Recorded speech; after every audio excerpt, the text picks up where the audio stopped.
Hello बच्चों, स्वागत है आपका आपके अपने YouTube channel math with Savita Deswal में। और मैं हूँ सविता देसवाल। बेटे, आज इस वीडियो में करेंगे हम कक्षा 6 प्रश्नावली 3.1। तो इसमें हम क्या करेंगे, संख्याओं के साथ खेलना। ये चैप्टर है संख्याओं के साथ खेलना, यानी संख्याओं की हमें पूर्ण जानकारी होनी चाहिए। संख्याओं के गुणज कौन से हैं, गुणनखंड कौन से हैं, इसके बारे में हम करेंगे। अब गुणनखंड क्या होते हैं बेटा? गुणनखंड है, जैसे मान लिया 4 है। अब 4 के गुणनखंड क्या है? जिस जिस संख्या से यह पूर्ण रूप से विभाजित हो जाती है यह संख्या, वो इसके क्या कहलाते हैं? गुणनखंड कहलाते हैं। जैसे हम 4 को क्या लिख सकते हैं? हम 4 को लिख सकते हैं 4 गुना 1 लिख सकते हैं ना। फिर यानी कि सबसे पहले किससे भाग होता है? 1 से भाग होता है। 2 से भाग होता है, 2 दूनी 4, यानी कि 2 गुना 2। तो 2 भी इसका क्या है? गुणनखंड है। फिर 3 इसका गुणनखंड है। 3 से भाग होता है? ये नहीं होता, तो 3 इसका गुणनखंड नहीं है। 4 है इसका गुणनखंड, 4 एकम 4, तो यानी कि 1 से हुआ, 2 से हुआ और फिर किससे हुआ? ये 4 से हुआ। तो इसके गुणनखंड कौन कौन से हैं? यहां से शुरू हो जाओ। 1, 2 और 4। 1, 2 और 4 जो है वो क्या है? इस 4 के गुणनखंड है। यानी जिस जिस से ये संख्या विभाजित होती है वो सारे इसके क्या है? गुणनखंड कहलाते हैं। और गुणज कौन से हैं? यानी इस संख्या को हम जब गुणा करते चले जाते हैं, जैसे हम 4 को 1 से गुणा करेंगे 4 एकम 4, 2 से गुणा करेंगे 4 दूनी 8, 3 से गुणा करेंगे 4 तिये 12, 4 से गुणा करेंगे 4 चौके 16। यानी इसको दूसरी संख्याओं से गुणा करने पर जो उत्तर आएगा, जो आंसर आएगा, वो इसके क्या कहलाते हैं?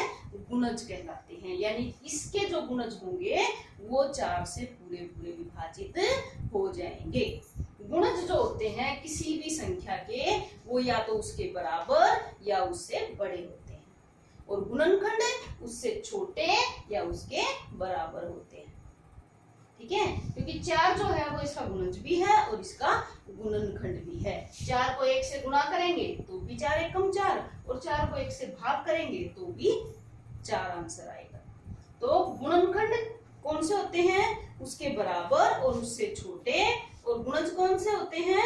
उसके बराबर और उससे बड़े। जैसे 4 के गुणज क्या होंगे? 4, 8, 12, 16। इस तरह से 4 से गुणा करते जाएंगे तो वो सारे उसके क्या कहलाएंगे? गुणज कहलाएंगे। तो ये है बेटा इस एक्सरसाइज में जो हम करेंगे। तो पहला ही प्रश्न देखते हैं। पहले क्वेश्चन में क्या कहता है ये? निम्नलिखित संख्याओं के सभी गुणनखंड लिखिए। अब पहला भाग क्या है? 24 के फर्स्ट क्वेश्चन है ये भाग। हमें 24 के क्या लिखने हैं? गुणनखंड। 24 के गुणनखंड लिखने हैं। अब 24 के गुणनखंड कौन कौन से होंगे? 1 से भाग तो सभी होते हैं, तो हम इसको क्या लिख सकते हैं? 1 गुना 24। फिर देखते हैं क्या ये 2 से भाग होता है? देखते हैं, 2 से भाग होता है ना। 2 से भाग होने की क्या पहचान थी? जिसके इकाई का अंक 0, 2, 4, 6, 8 हो, तो ये 2 से भाग होता है। 2 एकम 2, 2 दूनी 4। फिर 3 से देखते हैं, 3 अठे 24। फिर 4 से देखते हैं, 4 छिके 24। फिर 5 से देखते हैं, क्या 5 से भाग होता है? नहीं होता, क्योंकि 5 से भाग होने के लिए इकाई का अंक या तो 0 होना चाहिए या 5 होना चाहिए, तो ये 5 से भाग नहीं होगा। 6 से 6 चौके 24, ये रिपीट होने शुरू हो गए ना। 1, 2, 3, 4, अब 6 आ गया, तो इसका मतलब फिर 8 से होगा, फिर 12 से होगा और फिर 24 से होगा। तो हम इसको कैसे लिख सकते हैं? 6 चौके 24, 8 तिया 24, 12 दूनी 24 और 24 एकम 24। इस प्रकार लिखेंगे। तो 24 के जो गुणनखंड हैं वो कौन कौन से हुए? 1, 2, 3, 4, 6, 8, 12 और 24। ये जो हैं ये सभी 24 के गुणनखंड हैं। ठीक है बेटे, इस प्रकार अगला एक और देख लेते हैं। 15 के गुणनखंड। अब हमें किसके लिखने हैं? 15 के। 15 के गुणनखंड है, तो 15 भी पहले 1 से तो भाग हो ही जाएगा। क्या लिखेंगे? 1 गुना 15। 2 से भाग नहीं होता क्योंकि इसका इकाई का अंक विषम है। 3 से भाग हो जाएगा, 3 पंजे 15। 4 से फिर भाग नहीं होगा क्योंकि जो संख्या 2 से ही भाग नहीं होती वो 4 से भाग नहीं हो सकती।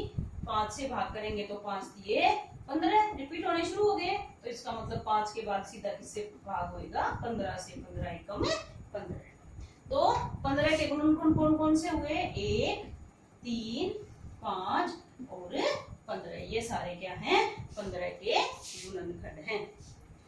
एक और देख लेते हैं बेटा, कोई भी, जैसे 23 है, h भाग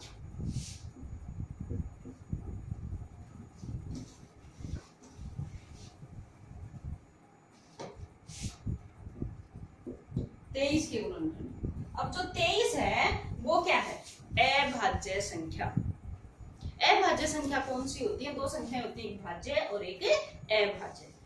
भाज्य संख्याएं वो होती है बेटे जिसके कम से कम 3 गुणनखंड। जैसे 4 था तो 4 के कम से कम कौन कौन से थे, 1 था, 2 था और 4 कम से कम। वो कौन सी संख्या होती है, भाज्य संख्या।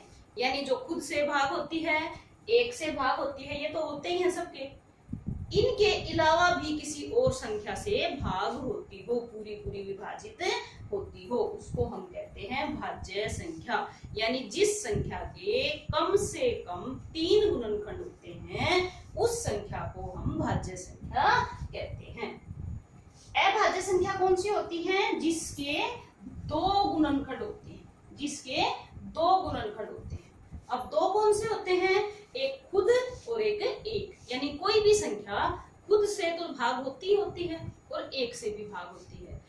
तो अभाज्य गुणनखंड अगर हम करेंगे इसके, 23 जो है वो किस किस से विभाजित होती है, क्योंकि ये अभाज्य संख्या है तो ये केवल 1 और 23 से ही भाग होती है। यानी हम इसको लिख सकते हैं 1 गुना 23 और फिर 23 गुना 1। तो इसके गुणनखंड कौन कौन से हुए, 1 और 23। तो भाज्य संख्या कौन सी होती है, जिसके कम से कम 3 गुणनखंड हो, और अभाज्य संख्या जिसके 2 गुणनखंड हो। इसीलिए बेटे जो 1 होता है, 1 जो संख्या है वो न तो भाज्य है और न ही अभाज्य है। क्यों नहीं है, भाज्य होने के लिए 3 गुणनखंड होने चाहिए, जबकि इसका केवल 1 ही गुणनखंड है, ये खुद 1 से ही भाग होता है।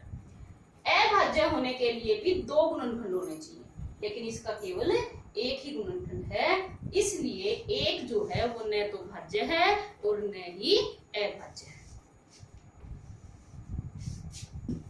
इसका एक पार्ट लास्ट और देख लेते हैं, फर्स्ट क्वेश्चन का कोई भी आई देख लेते हैं, 36।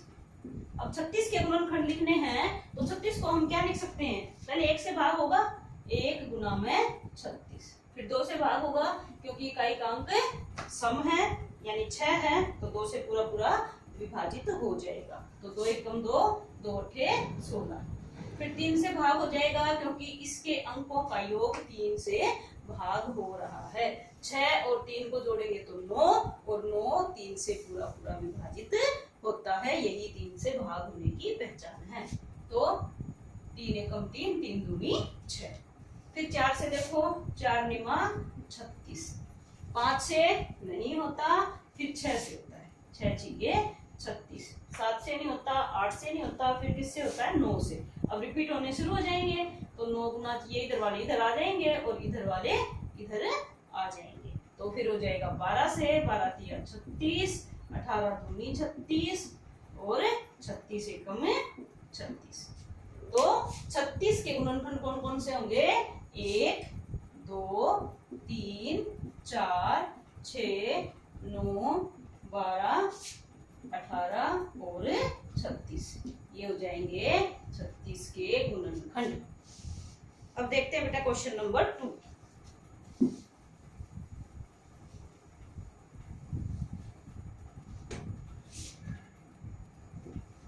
सेकंड क्वेश्चन में कहता है निम्न संख्याओं के प्रथम 5 गुणज लिखिए। अब गुणज लिखने हैं किसके, 5 के गुणज।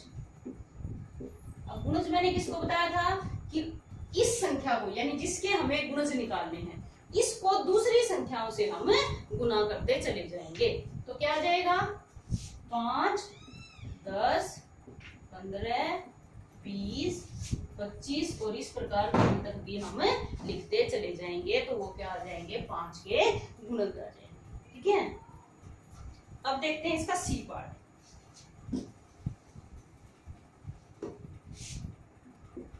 सी पार्ट में है 9 के गुणज लिखिए। अब 9 के गुणज क्या आ जाएंगे,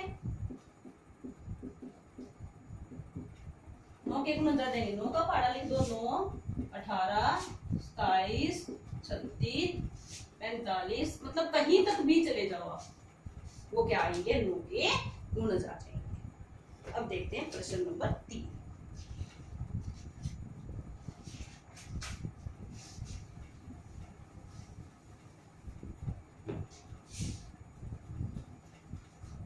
इनमें है स्तंभ 1 की संख्याओं का स्तंभ 2 के साथ मिलान कीजिए।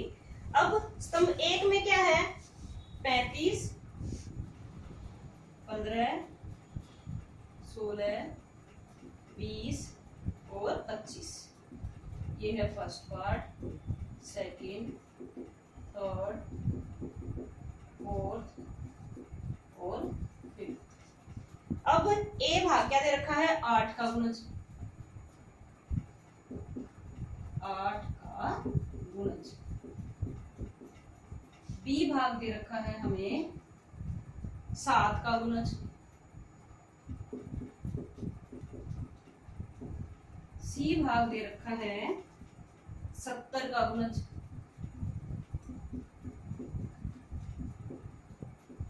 और डी भाग दे रखा है 30 का गुणनखंड।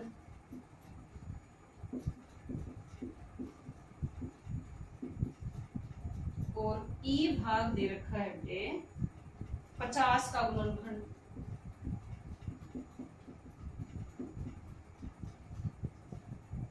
और एफ भाग दे रखा है 20 का गुणनखंड।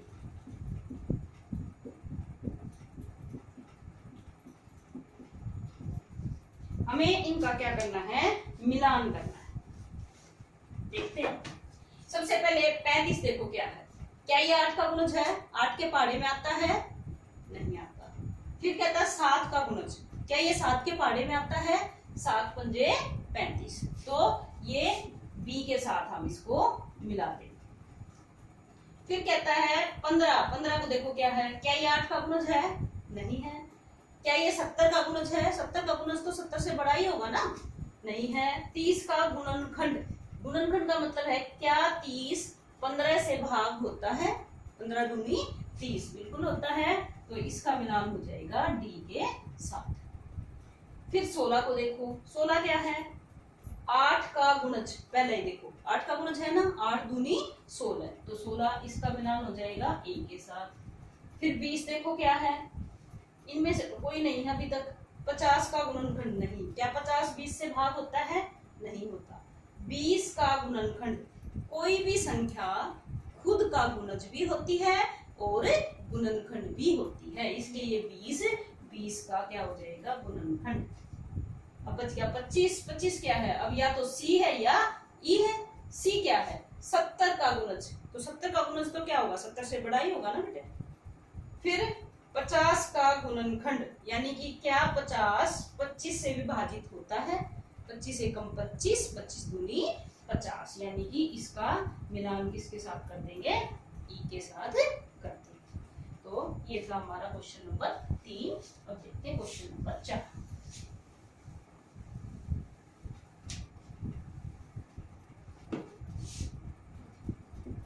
क्वेश्चन नंबर 4 में क्या कहता है, 9 के सभी गुणज ज्ञात कीजिए जो 100 से कम हैं। यानी कि 9 के गुणज ज्ञात करने हैं। 9 के गुणज कैसे ज्ञात करेंगे, 9 के गुणज मैंने कहा था उसको गुना करते चले जाएंगे, पहले 1 से गुना करेंगे, 9 एकम 9, यानी पहले आप 9 का पहाड़ा लिख दो पूरा, 9 दूनी 18, 9 तिया 27, 9 चौके 36, 9 पंजे 45, 9 छिक्के 54, 9 सते 63, 9 अट्ठे 72, 9 नीम 81 और 9 दाई 90। लेकिन इसने कहा 100 से कम होने चाहिए। अब 100 से कम इससे आगे और कोई है जो 9 का गुणज हो। 90 में जब 9 जोड़ेंगे, या यूं कह दो कि 90 9 को जब 11 से गुणा करेंगे तो कितना आएगा, 99। और जब 9 को 12 से करेंगे तो 108 आ जाएगा, जो कि 100 से बड़ा हो जाएगा। और हमें कहाँ तक याद करने हैं, केवल 100 तक ही याद करने हैं। तो यहाँ कोमा लगाने की आवश्यकता नहीं है, यहाँ हमारा सवाल जो है वो कंप्लीट हो जाता है, हमारा क्वेश्चन यहीं तक करना है। तो ये थे 9 के गुणज जो कि 100 से कम है। तो बेटे ये थी हमारी कक्षा 6 प्रश्नावली 3.1। तो अब आपको क्या करना है, जो मैं हर वीडियो में बताती हूँ कि सबसे पहले चैनल को सब्सक्राइब करें, फिर लाइक करें और अपने सभी दोस्तों के पास शेयर जरूर करें। बाय।